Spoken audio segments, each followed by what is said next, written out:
Hola, estamos en las instalaciones de Texere Editores para hablar para Transversal del Sistema Zacatecano de Radio y Televisión sobre el tema de lecturas para jóvenes y adolescentes. ¿Qué leen, qué no leen? ¿Tenemos que obligarlos a leer los clásicos o tenemos que dejar que fluyan sus nuevas maneras de consumir lecturas? Nos acompañan para esta entrevista Judith Navarro, directora de Texere, y Aida López, docente investigadora de la Universidad Autónoma de Zacatecas. Iniciamos.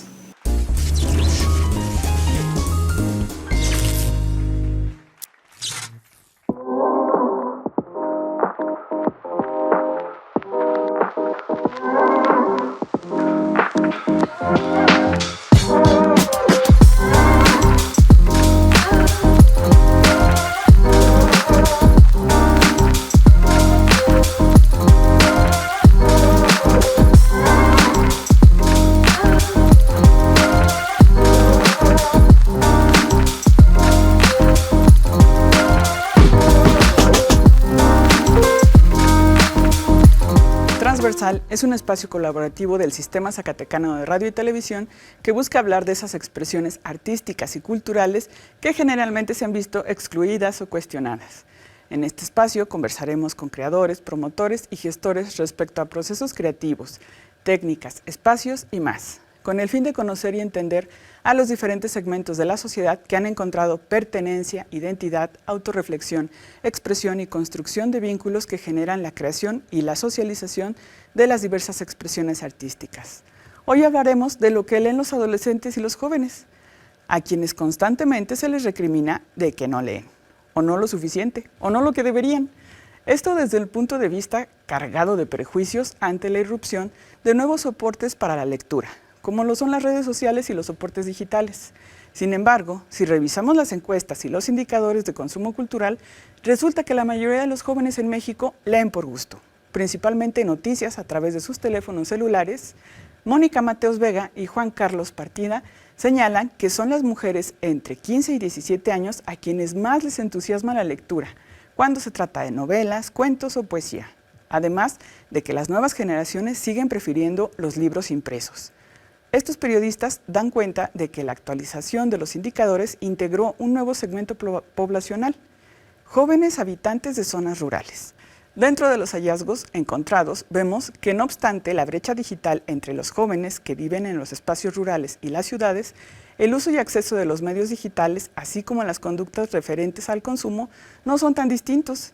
Según los datos de la segunda encuesta sobre consumos de medios digitales y lectura entre jóvenes mexicanos que elaboró la Asociación Civil Junta Internacional de Libros para Jóvenes México, en colaboración con Citibanamex en 2019, encontraron que en zonas rurales el 63% de los jóvenes leían por gusto.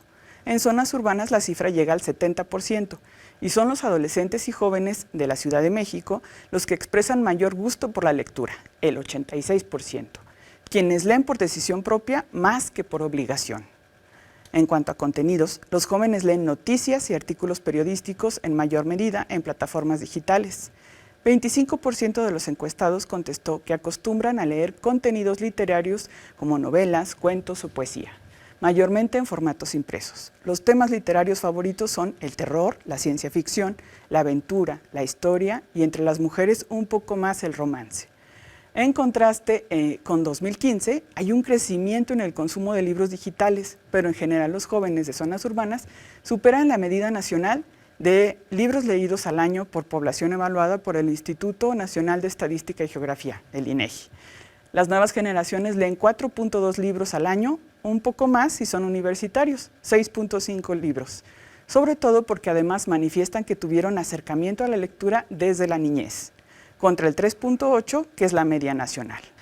Padres, amigos y profesores se mantienen como la principal influencia de la lectura, rubro en el que los primeros, es decir, los padres, ganaron participación de 2015 a 2019, al pasar del 27 al 46% respectivamente. En las zonas rurales tiene mayor peso con el 51%. A propósito de esto, el INEGI destacó en su encuesta de 2015 que dentro de las influencias principales que los encuestados reconocen para continuar con la práctica de la lectura, destaca la existencia de los libros diferentes a los de texto en casa, 58%, ver a sus padres leer, 52.4%, la lectura por alguno de los padres, 33.4%, y la asistencia a bibliotecas o librerías, 26.7%, destacando el papel de la madre como fundamental para adquirir el hábito de la lectura, pues a la tercera parte de la población alfabeta les leía en su infancia, y de esa tercera parte la figura que más lo realizó fue la madre, con un 66.2%. Hoy en día se reconocen los derechos de los lectores, derecho a qué hacer con un libro, cómo leerlo, cuándo hacerlo y de qué forma. Ser lector no es una obligación, ya que nadie te obliga a hacerlo, y si eres lector, nadie te puede decir cómo leer un libro. La lectura es un acto independiente y que cada persona sienta a su manera. El Decálogo de Derechos del Lector, creado por el escritor francés Daniel Pennac e ilustrado por Quentin Blake, y que se hizo en Francia para una campaña de animación a la lectura en 2009, establece lo siguiente. Primero, el derecho a no leer. Segundo, el derecho a saltarse páginas. Tercero, el derecho a no terminar un libro. Cuarto, el derecho a releer. Quinto, el derecho a leer cualquier cosa. Sexto, el derecho a leer lo que te gusta. Séptimo, el derecho a leer en cualquier lugar. Octavo, el derecho a hojear. Noveno, el derecho a leer en voz alta. Y décimo, el derecho a callarnos o guardar silencio. A continuación les comparto la entrevista que nos concedieron para Transversal la maestra Judith Navarro, directora de la editorial Texere, y la doctora Aida López, docente investigadora de la Universidad Autónoma de Zacatecas.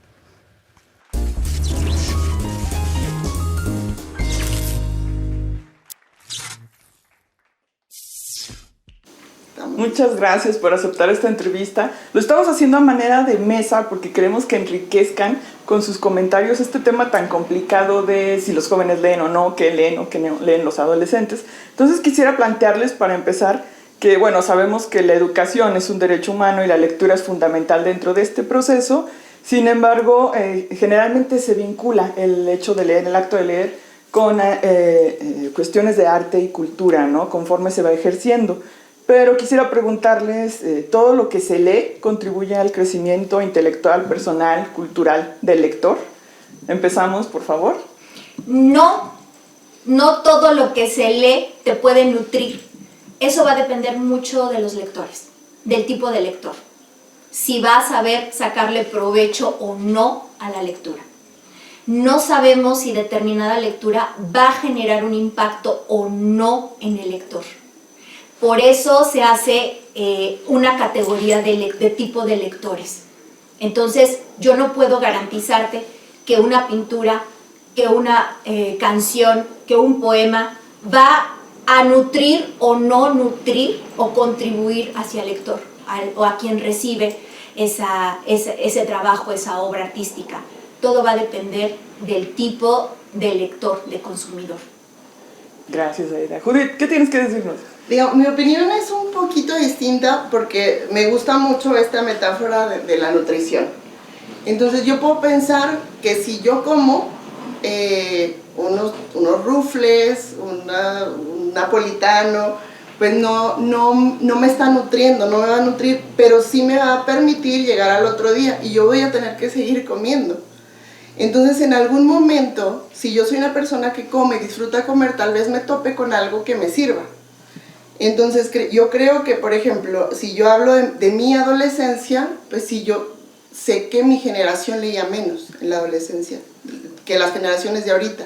Ahorita se leen cosas que podemos juzgar de banales, de perjudiciales, pero se lee más. Entonces creo que ahí, más que funcionan hoy, en ese sentido no estoy como completamente en desacuerdo con Aida, sino que en algo estamos de acuerdo.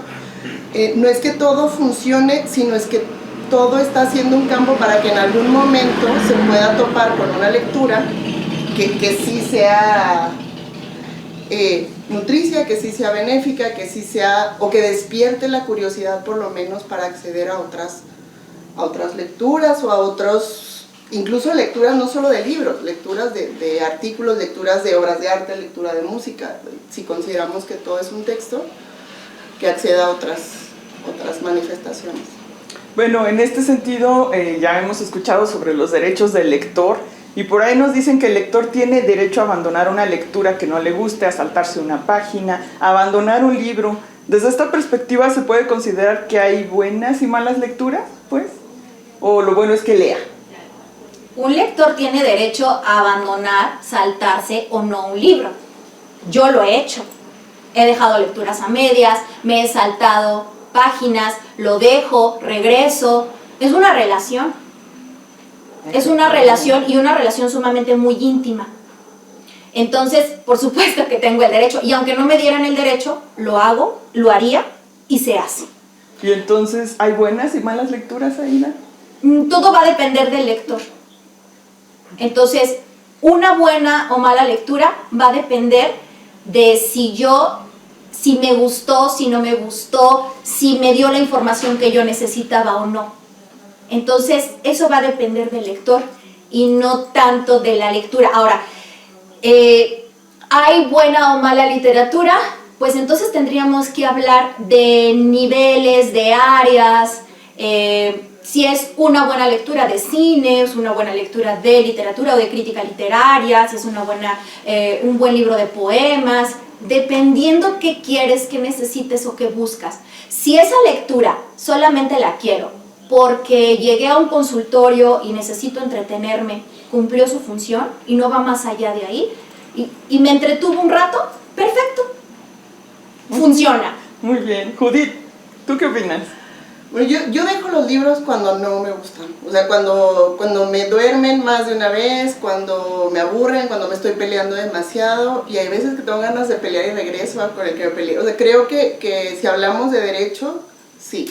Hay lectores de diferentes tipos también. O sea, cuando yo estaba en la escuela, cuando estaba estudiando, no sé, la maestría en letras latinoamericanas y tenía que leer a un autor latinoamericano contra el que tenía un prejuicio y yo juraba que nunca lo iba a leer, pues era un estudiante, o sea, era una lectora estudiante y lo tenía que leer. Entonces, lo podía abandonar, no sé si se trate de derecho, y no sé en ese caso qué tan lectora soy y qué tan estudiante soy.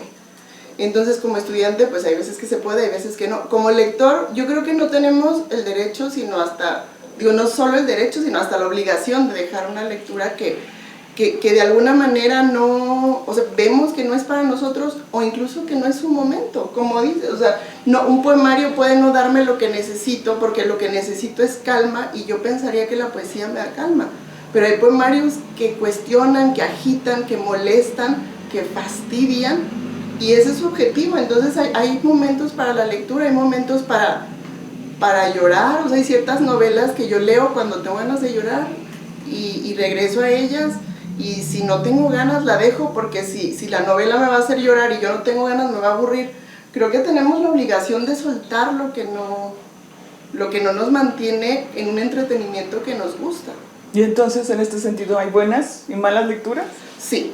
Yo creo que también, o sea, hay buenas lecturas para las que no estás listo o no es tu momento, y en ese sentido hay quien dice que no, que se trata nada más de que encuentres a su lector ideal. Yo creo que hay muy malas, o sea, lecturas, no, textos.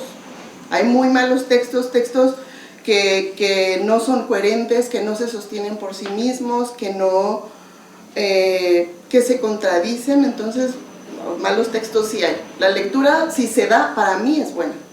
Eso. Hay que separar pues el ejercicio del texto y el ejercicio de leer, exacto. Por supuesto. Entonces, ¿me pueden decir, desde su punto de vista, cualquier lectura es cultura, en cualquier soporte, de cualquier tema o cualquier género? Yo creo que sí. Yo creo que sí. Si es una manifestación de algo, es una expresión de algo, pues sí, porque pertenece a la cultura. Ya los gustos es otra cosa. Si está bien hecho o está mal hecho, sería otra cosa. Pero es una expresión, está ahí, está impresa, es parte de la cultura. Buena, mala, desechable, marginal, puede ser o no, pero es parte de, eso arrojó la cultura. Entonces hace parte de la cultura. Es una expresión de algún segmento, ¿no? Que se ve manifestado en un texto. Sí. Claro.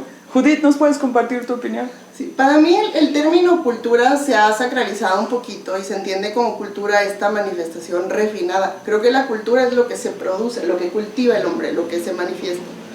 Y en ese sentido estoy completamente de acuerdo con Aida, sí. O sea, cualquier manifestación escrita que sea hecha para compartir y ser leída, sí.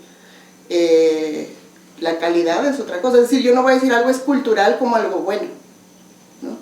O sea, cualquier género, cualquier manifestación humana, aunque mi juicio moral me haga decir es mala, es cultura. Es decir, para mí que ser cultura no es un adjetivo de algo positivo. Ser cultura es una manifestación digna de estudiarse como tal. No digo que por ser eso le tenga que interesar a todo el mundo, gustar a todo el mundo, o tenga que ser aprobada por todo el mundo, pero estoy completamente de acuerdo. Claro. Entonces, llegando más al tema de los jóvenes, ¿me pueden decir en este sentido qué leen los jóvenes y los adolescentes ante el aumento de los contenidos digitales? ¿Leen más que en su celular o en su soporte digital? Evidentemente, ahora tienen la oportunidad de acceder a las redes sociales y descargar libros.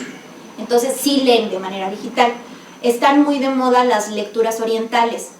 Entonces ellos les gusta mucho descargar. Eso no quiere decir que leen más en digital que en físico.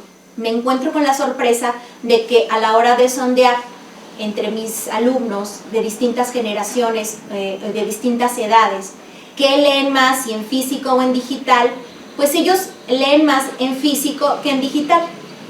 Se emocionan mucho cuando me preguntan, ¿podemos leer en digital? Y yo, claro que sí.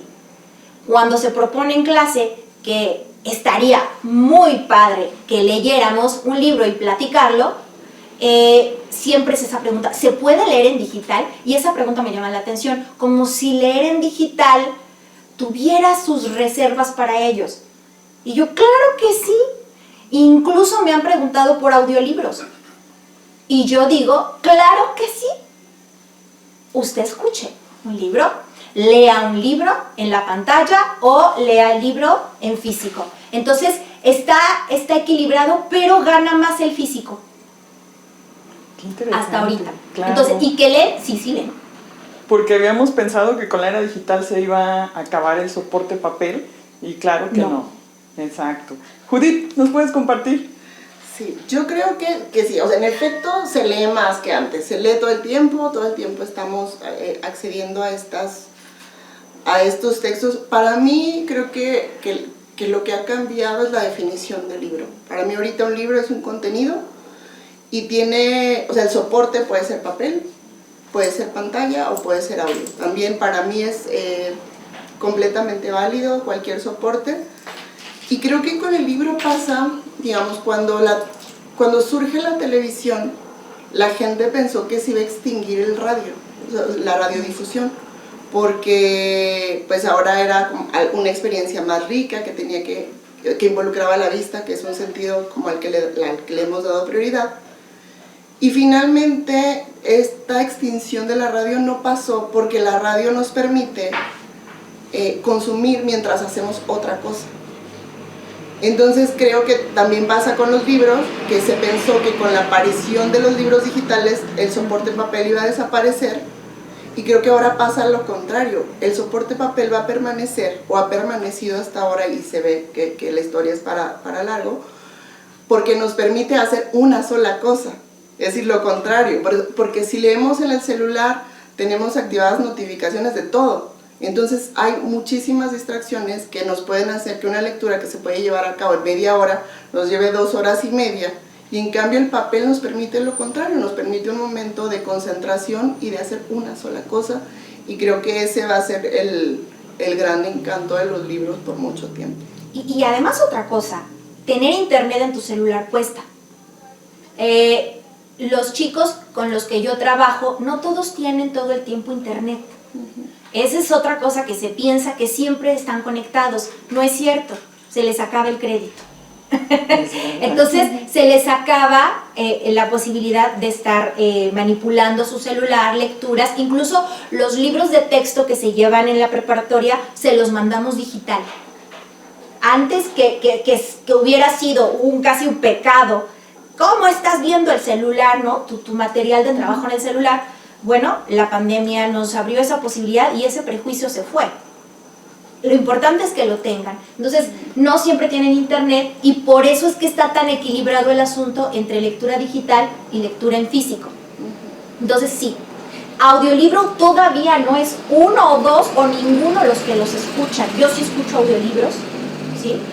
Pero digital, sí lo utilizan, y pues, pero sigue rifando el libro, sigue rifando así, impreso. Cambiaron las dinámicas de consumo, pero el libro permanece, el libro impreso, ¿verdad? Claro, bueno, en este sentido, los jóvenes y adolescentes que ustedes nos puedan comunicar, ¿qué temas buscan? ¿Qué géneros literarios consumen?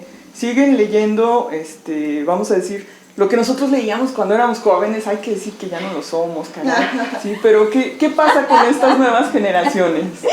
Ay, es bien interesante. Yo les pregunto a los chicos, ¿qué leen? ¿Qué están leyendo? Platíquenme, cuéntenme.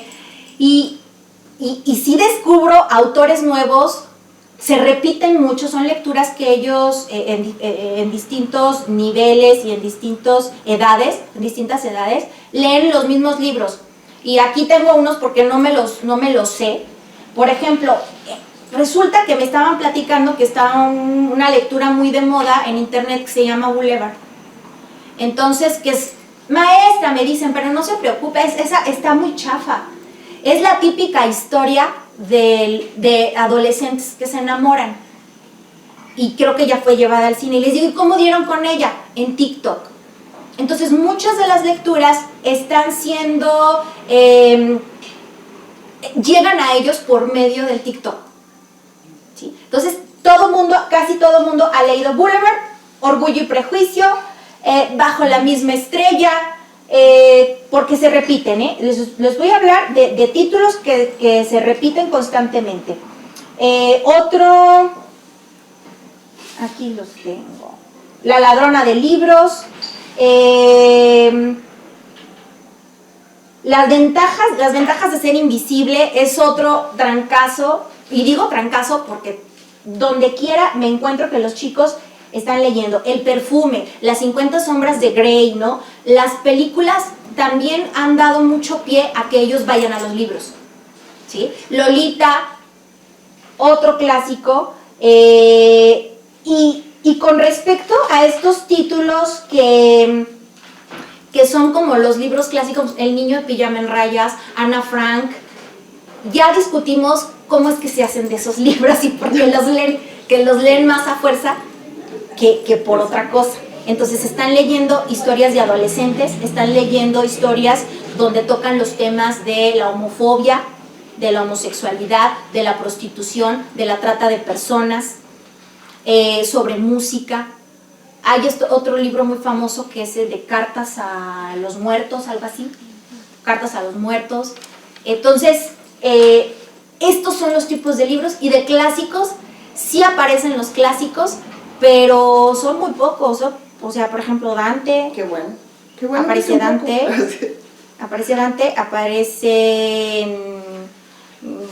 Así, a ver, déjenme ver clásicos. Tristán e Isolda, La vuelta al mundo en 80 días, 100 años de soledad, Mujercitas, Hombrecitos, estos libros, ¿no? El silencio de los inocentes, El retrato de Dorian Gray, por supuesto, Oscar Wilde, ¿no? Ok, el tiempo se nos está yendo de las manos, qué mal, pero entonces quisiera que ya para ir cerrando, Judith, nos compartieras en estos temas que tú conoces, que buscan los adolescentes y los jóvenes, y ya ir preparando el cierre de cada una, que nos dijeran qué pasa con esto de que tienen que leer o no lo que consideramos los clásicos o los indispensables. ¿Los tenemos que seguir obligando a estas lecturas o tenemos que validar, o vamos a decir aceptar, ya que no se trata de visiones adultocéntricas y dejarlos que sigan sus propias dinámicas de distribución y consumo? ¿Qué opinan? Ya, ahora sí que cerrando el tema. Yo creo que hay que dejar que lean lo que les vaya interesando. O sea, que una lectura, o sea, un maestro, por ejemplo, de adolescentes, tiene que leer para poder ofrecer opciones y decir, miren, este trata esto y a mí me gustó por esto, y este trata esto, y que cada estudiante pueda decir, yo elijo esto, que es un libro escrito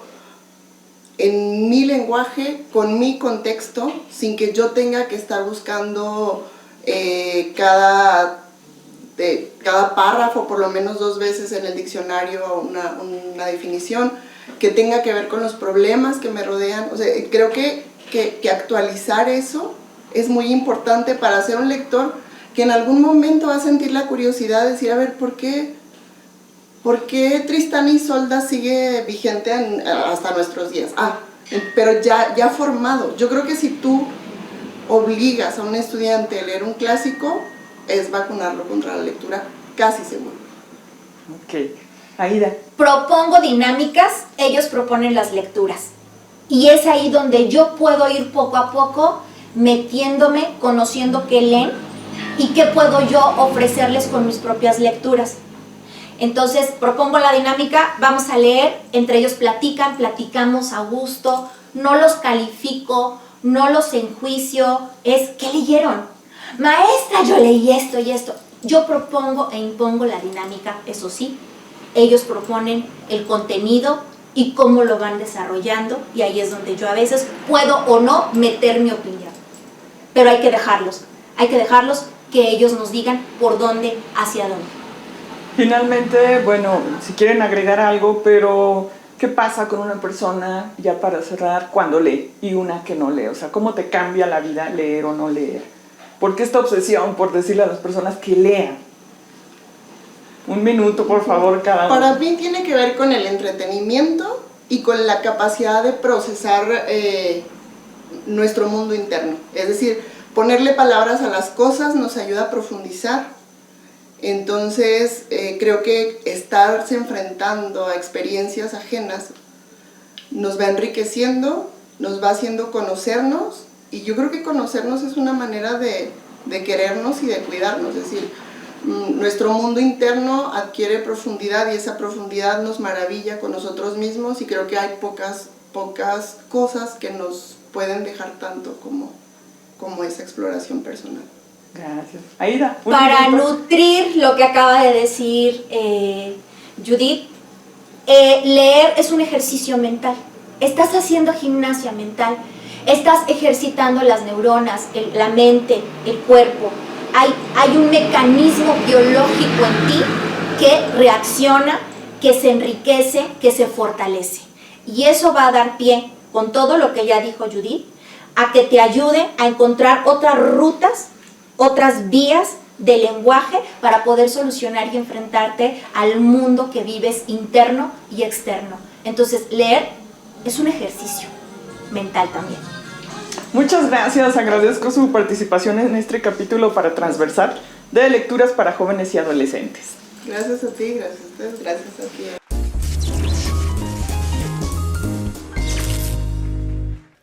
Leer es un acto de libertad, en cualquiera de sus formas y en cualquier soporte. A su vez, es un indicador de nuestro contexto sociocultural, del uso de nuestro tiempo libre, de las dinámicas familiares, de la eficacia de las políticas públicas y más. No debe ser un acto forzado, ni constituirse como una herramienta de descalificación. Hablemos de los últimos indicadores al respecto. Según los datos del módulo sobre lectura de las encuestas del INEGI del 2022, el 71.8% de la población alfabeta de más de 18 años declaró leer alguno de los materiales considerados por el módulo de lectura, como lo son libros, revistas, periódicos, historietas y páginas de internet, además de foros o blogs.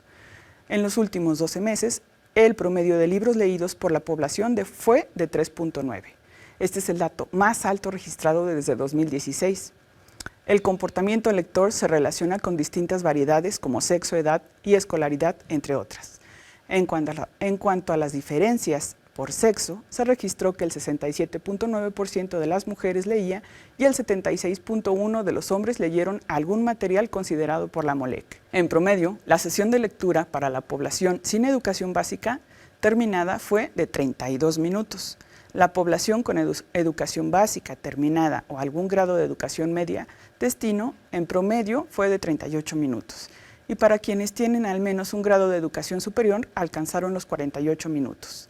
De los libros que leyó la población alfabeta de 18 y más años en los últimos 12 meses, sobresalieron los de literatura, novela, cuento, ciencia ficción, poesía, teatro, etc., con un 39.5%. Le siguieron los libros de texto de uso universitario, es decir, ciencia, tecnología, matemáticas, medicina, comercio, derecho, entre otros. Y los de autoayuda, superación personal o religiosos con el 29.5% de cada rubro. Un 26.5% refirió a leer libros de cultura en general, es decir, con acontecimientos, biografías, temas sociales o de interés. Sin duda alguna, es necesario pensar en la aplicación de políticas públicas adecuadas, en estrategias transversales y en ambientes propicios de consumo cultural favorables en casa, en la empatía y en el respeto por la lectura o no de cada individuo, que será producto de su contexto y en ella buscará su propia identidad y expresión. ¿Y ustedes qué leen? Mi nombre es Carmen Reyes, soy directora de Finestra, gestora de proyectos, y los invito a escuchar, conocer y compartir las propuestas artísticas y culturales diferentes en este espacio que hemos denominado Transversal.